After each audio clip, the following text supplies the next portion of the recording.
Водители в курсе. Зеркала отражают не только лица, но и машины. В Севастополе дама на иномарке внезапным маневром объявила шах и мат нашему зрителю Антону. Сперва она прижалась к обочине, а потом стремительно пошла на разворот. Конечно же, мадам не виновата. Просто нужный поворот на другой стороне оказался. Либо поворотники, либо зеркала, а вместе никак. В Белгородской области один дядя нарисовался прямо перед телезрительницей Ириной. Мужчина недолго размышлял при выезде с парковки. Пришлось Ирине повертеться. Зато о морозе забыла, а ее спутник вспомнил о регистраторе. Давай я камеру, надо остановить службу. Лесовоз открыл неприятную истину нашему зрителю Анатолию. Туго у его машины с тормозами. Ай!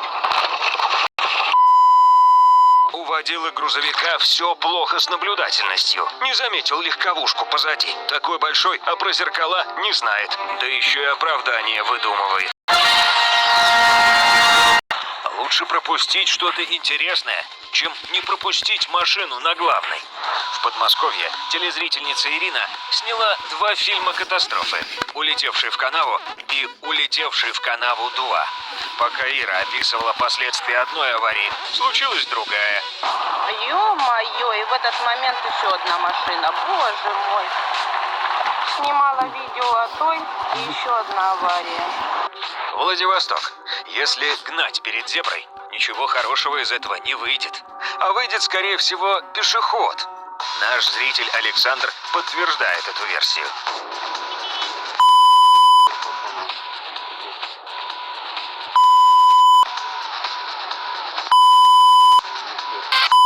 Торопыге на хэтчбеке повезло.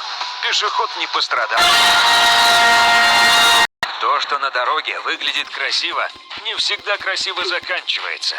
В Подмосковье зритель Иван встретил всадника без головы на сером седане. Тот начал с пробежки между фурой и машиной нашего телезрителя, а после в широком заносе приложился об отбойник и западал грузовик. На этом фокусы не закончились. Дядя поддал газу и скрылся за горизонтом. Искрометное выступление показал зрителю Алексею водитель оранжевого седана в Москве.